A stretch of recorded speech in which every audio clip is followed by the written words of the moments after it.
Hi guys, welcome back. So just want to start here with the Phalaenopsis. I've made some room so that they can breathe a little bit because I've got some big girls in here. This one right here in specific. And then we moved this one into a little basket so she can kind of hang off to the side there. Of course, making more room means I probably want to get more, but I'm gonna try not to. But today's video is not about making room as much as it is about moving one into a different setup. So let's get to it. All right, so this is what we're going to do today. So this right here, I've got in May of 2019 and had beautiful blooms, as you can kind of see right there. But she ended up with terminal spike.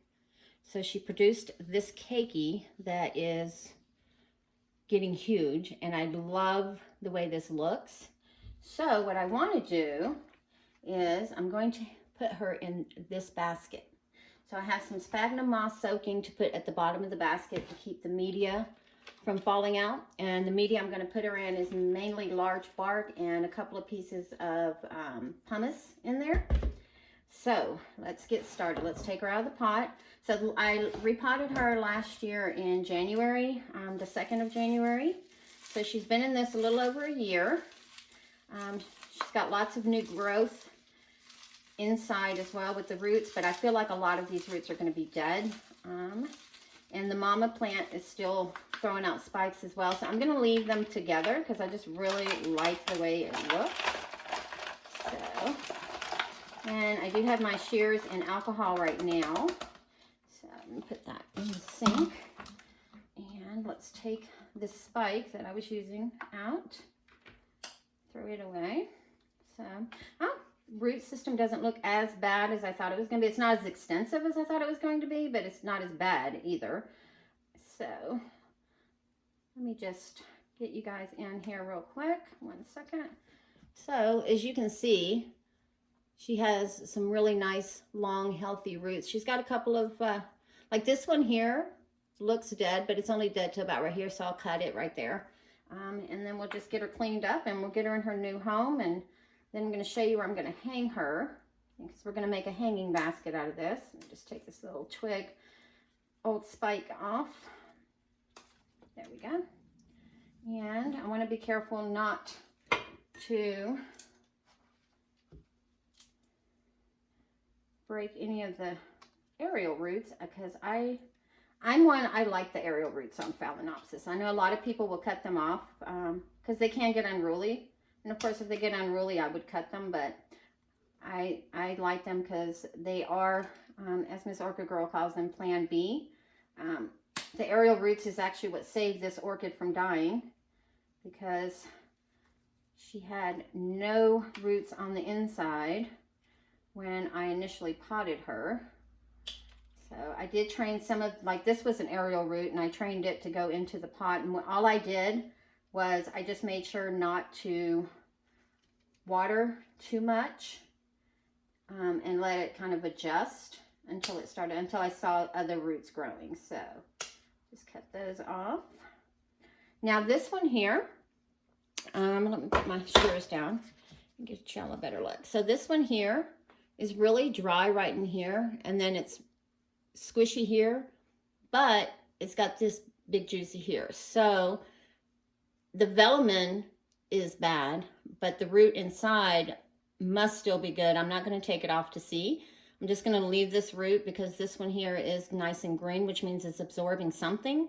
So I don't know if mom's getting it or not, but because I am repotting her and I want all the roots I can keep to help her along. So we're just going to leave that on there and just clean off some of this old stuff here. Like this aerial root right here is all dry, so I will cut it off. And who knows, might encourage her to shoot out another one from there. Either way, cut this piece here. All right, so got all that off of there. And there we go. So normally I would rinse the roots, but they don't look bad. The media is not going off. It doesn't the bark is still kind of firm, so I don't feel like I need to rinse her off or anything, but I am going to cut off some of these black tips, and that will encourage, because it is a branching root system, it'll encourage some new roots to come out. I did water her really well prior to doing this. I soaked her really well last night so that these roots would be nice and wet when I put her in this new media, in this new pot, and that'll help with the stress of her. So I am just going to set her right here, and before we put her in the pot, we're going to make a hanging basket. So I have 2 itty bitty little green wires.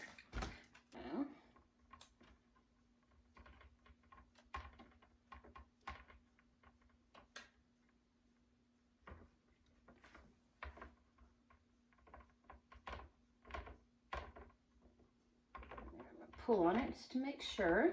Okay, and then that one's good. And then I'll just put this one on the opposite side here. Turn it around and get to it. And we'll just put that one on there. And then I'll put some moss at the bottom, like I said, just to keep that media from falling out.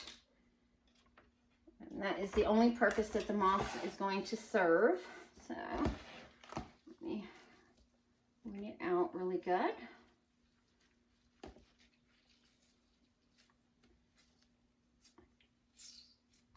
And we'll just spread it up. That looks like that's going to be enough. Awesome. All right, so we just spread it just at the bottom, just made a little bed of it. Move that out the way. And then, let's see, how am I going to put her in? I'm going to put her kind of like this so that the leaves can kind of sit on the edge and hold her up, and she's kind of still the way she was. Let me move my little flower spike out the way. And then this aerial root here, I'm just going to leave it out. Because it does have the little growing tip on it. So put a little bit of media in the bottom here. I always manage to get some on the floor when I do this, and I don't know how.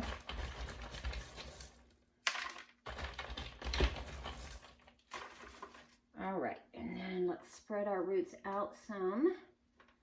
So, there we go. And then we'll just pour it in there. And I'm just going to maneuver it in between the roots and kind of pick her up here. I absolutely just love the way that this thing has grown here.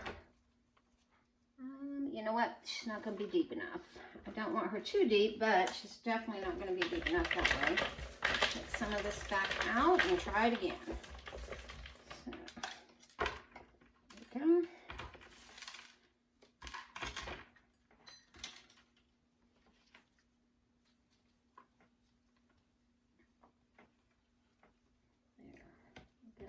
Put that one there. All right, there we go. That's much better. Yep, much better. So, the idea to do this, one, is this basket is going to allow for lots of airflow. So, even if, and then hopefully I will just have to maybe soak her once a week with the growing season coming. Let me just move her over just a little bit here. There we go. And then we'll put some right here.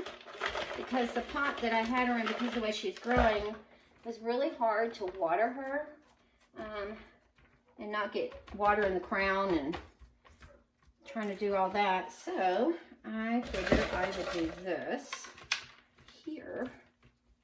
There we go. And then get some of the pieces this way. There we go. And then she's got a nice aerial root growing back here. Love it. Like I said, I love the aerial roots, and I am still in love with Phalaenopsis. I know a lot of people, once they start growing orchids, of course we all start with the Phalaenopsis and then we get into the other ones. And then all of a sudden, like, Phalaenopsis are no longer attractive to us. I personally Love them. I just bought another one the other day at the grocery store. If you look on my Instagram page, you'll see a picture of it. She's really pretty. She's yellow. The Pure Moon Phalaenopsis is one of the parents. All right, and then now that I have her in there, let's see. Do it this way. So now what I'm going to do is we're just going to straighten these, and I'll just put my finger right there, and I'm just going to twist here. Make it nice and tight, and then I'm just going to loop it through this way and then twist it again. And keep twisting until I get to the end, which, you know, common sense.